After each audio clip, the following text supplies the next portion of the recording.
Bienvenidos una vez más aquí a Casa de Restauración. Gracias por permitirnos contar con tu presencia en una emisión más de tu programa. Y el día de hoy vamos a continuar. Esta es la segunda parte de una iglesia disfuncional, eh, dándole seguimiento a nuestro programa anterior. Queremos darles gracias a todos por acompañarnos y bueno, vamos a comenzar el programa del día de hoy. Al principio del programa anterior compartí con ustedes una lectura de la palabra de Dios, un versículo, o varios versículos mejor dicho, en el libro de Primera de Corintios, capítulo 2, versículos del 1 al 5. Debido, por cuestiones de tiempo, no fue posible extender más lo que yo quería explicar, lo que yo quería exponerles a ustedes con respecto a esta porción de la palabra de Dios, de la Biblia. Y bueno, el día de hoy vamos a retomar más bien estos versículos para darle seguimiento a nuestro capítulo de la iglesia disfuncional. Leíamos en 1 Corintios capítulo 2 del versículo 1 al 5. Realmente en donde me quería yo enfocar es en los versículos 4 y 5. Y dice así: ni mi palabra ni mi predicación fue con palabras persuasivas de humana sabiduría, sino con demostración del Espíritu y de poder, para que vuestra fe no esté fundada en la sabiduría de los hombres, sino en el poder de Dios. ¿Por qué es que tomé este versículo o estos versículos para hablar acerca de la iglesia disfuncional y darle seguimiento a todo lo que hemos venido analizando? Realmente el problema principal que tiene el día de hoy la iglesia cristiana es el liderazgo. Tenemos liderazgos que han sido formados y han sido formados por el hombre. Ya no tenemos liderazgos en donde Jesucristo sea el centro y la razón por la cual hayan sido creados estos liderazgos o estos ministerios.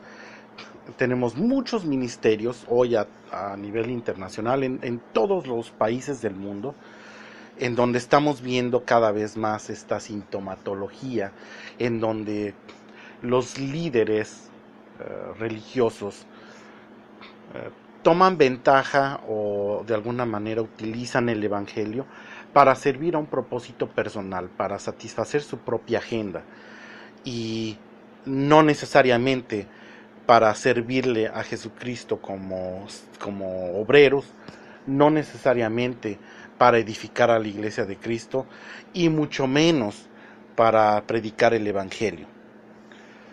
Por esta razón es que yo tomé las palabras que Pablo nos regala en este libro de Primera de Corintios, en donde él dice algo muy importante.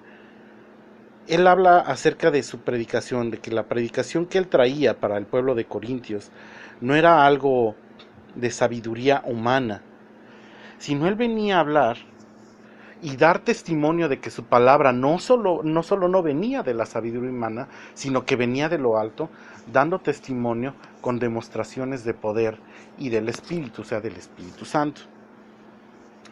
Y esto con el propósito de que la fe de aquellos que lo escucharan no fuera a estar respaldado, no fuera a tener como inicio o como cimentación el discurso o la predicación que Pablo trajera, sino que la fe de ellos, de aquellos que lo fueran a escuchar, estuviera fundada en Jesucristo. Básicamente eso es lo que Pablo quería exponer ahí, y básicamente esa es la aplicación que yo quiero darle el día de hoy, tomando el contexto de todo lo que hemos analizado acerca de la situación de la iglesia cristiana el día de hoy, para que ustedes tengan en cuenta de que lo que yo les he presentado, todos y cada uno de los programas que hemos grabado en toda esta serie de la iglesia cristiana el día de hoy, incluyendo el capítulo de hoy o el programa de hoy, que estamos hablando la segunda parte de lo que es la iglesia disfuncional, todo tiene un respaldo bíblico. Y la perspectiva con la que yo me he atrevido a analizar este tema es cristocéntrica, tiene a Cristo como el centro de la opinión que yo estoy emitiendo. Como lo dije al principio del programa anterior y lo he repetido en diferentes ocasiones, no es una opinión personal. Estoy contraponiendo la realidad de la iglesia el día de hoy contra lo que dice la palabra de Dios. Y yo sé que hay muchas denominaciones, que hay muchos líderes religiosos, pastores, predicadores, evangelistas, llámense o se pongan el título que se pongan, apóstoles, como se quieran llamar, que están vendiendo y están comerciando literalmente con el evangelio. Y no solo eso, sino que lo están distorsionando para que sirvan los propósitos personales que ellos se han trazado, que ellos traen como agenda. Y si a eso le agregamos que la doctrina cristiana en general se ha venido distorsionando con esta tendencia de volverla socialmente aceptable para que la gente se acerque cada vez más a la iglesia. Lo cual es un error, porque la idea de predicar el evangelio no es que la gente llene un edificio. La idea de predicar el evangelio es que la gente venga al conocimiento de Cristo como su Salvador, que conozcan el amor, la misericordia y el perdón de nuestro Padre Celestial a través de la persona de Jesús. Ese es el evangelio. Equivocadamente nos hemos enfocado más, como lo habíamos hablado en el capítulo anterior, en esta tendencia de tratar de llenar edificios. Ya que he aclarado hasta aquí esta parte, que creo que es muy importante, creo que también llegamos al punto en el que tenemos que empezar a mencionar, bueno, y ahora a partir de aquí, ¿hacia dónde vamos? ¿Qué es lo que tenemos que hacer para rescatar ese evangelio que ya hemos perdido? Y bueno, yo creo que lo primero es hacer un llamado en general, no solo a los líderes, no solo a los pastores, aquellos que tienen algún tipo de liderazgo dentro de alguna iglesia o alguna denominación. Yo creo que al cristiano en general, este es un llamado abierto de tomar la palabra de Dios y contraponerla contra lo que se está practicando en tu propia iglesia. Ese es un primer paso importante. Yo recuerdo alguna vez un misionero y amigo mío, además, que es muy amigo mío, que vino de Argentina a ayudarnos en nuestra iglesia cuando todavía estamos en Texas, que él decía, no me crean todo lo que yo predico, yo los invito a que lo reten leyendo la palabra de Dios y viendo si lo que yo les estoy presentando realmente tiene una sincronía contra lo que Dios nos habla a través de su palabra. Y yo creo que esa tiene que ser una práctica que nosotros como cristianos tenemos que realizar día con día.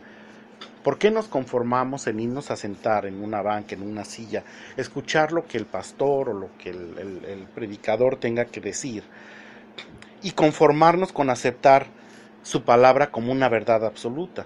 Déjame decirte que la única verdad absoluta que existe en este mundo para el razonamiento y la naturaleza humana es que Jesucristo es el Señor. No existe mayor verdad ni otra verdad que esa. Y cualquiera que se atreva a presentar otra verdad o a afirmar que lo que ellos digan es una verdad absoluta, está mintiendo.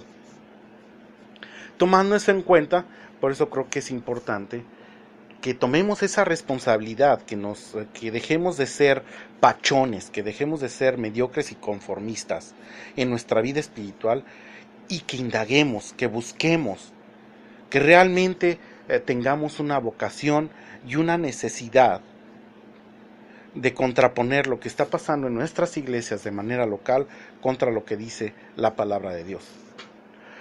Como segundo punto, también me gustaría invitar a todos aquellos que nos escuchan a que propaguen este mensaje.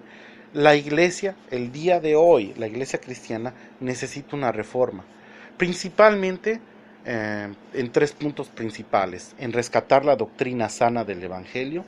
Número 2, en la forma de gobierno que existe hoy en las iglesias. Ni el pastor debe de ser un anarquista que diga y determine todo lo que tiene que pasar y que su palabra sea incuestionable, o que su accionar también sea incuestionable. Los pastores y los líderes, sin importar qué posición tengan, son humanos, son pecadores y se equivocan, y se van a equivocar no una sino muchas veces. Y como tercer punto, dentro de la misma forma de gobierno de la iglesia, de la misma manera que los pastores no deben de establecer una anarquía dentro de la iglesia, tampoco debe de existir un grupo de diáconos o de ancianos o de líderes que controlen la vida de la iglesia. Debe de haber una democracia abierta, porque todos somos parte del cuerpo de Cristo. La palabra de Dios lo dice: todos somos miembros del mismo cuerpo y ninguno tiene más importancia que el otro, ninguno tiene más jerarquía que otro. Nuestro Señor nos dice que para Él no hay diferencia entre nosotros, todos somos iguales, nadie vale más que nadie. No hay cristianos de primera clase, no hay cristianos platinum o cristianos con membresía a oro.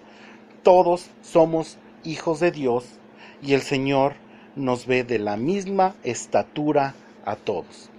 Nosotros como hombres somos los que tenemos la tendencia y la arrogancia y la ignorancia de vernos a nosotros mismos con un nivel diferente a los demás, o de tomar la tendencia de ver a otros con un nivel superior al nuestro o al de otros que estamos viviendo dentro de la misma fe, cuando no es así.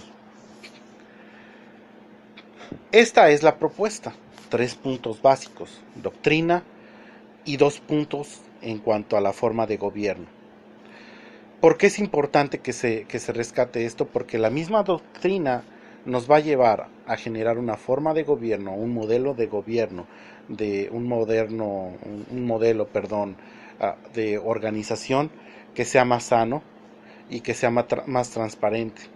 No podemos seguir teniendo estas megiglesias en donde los pastores tienen jets privados, viven en mansiones, en donde gastan miles de dólares para su sustento personal y familiar, cuando hay gente que se está muriendo de hambre todavía hoy, el día de hoy, en nuestros países, aún en los Estados Unidos, que es la potencia económica número 1 a nivel mundial.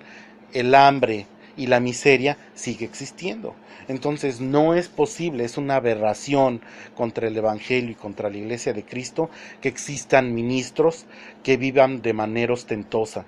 Cuando el Señor, cuando hizo el llamado a sus discípulos y los envía a predicar el Evangelio, les dice que se lleven básicamente lo que traen puesto y sus sandalias. Así es. Mientras sigamos teniendo estos ministerios que venden el Evangelio, estos que salen en la televisión o en la radio, y que a cambio de dinero te prometen un cierto estatus especial o un cierto favor de Dios especial, seguimos teniendo una doctrina y un evangelio torcido, y eso tiene que parar.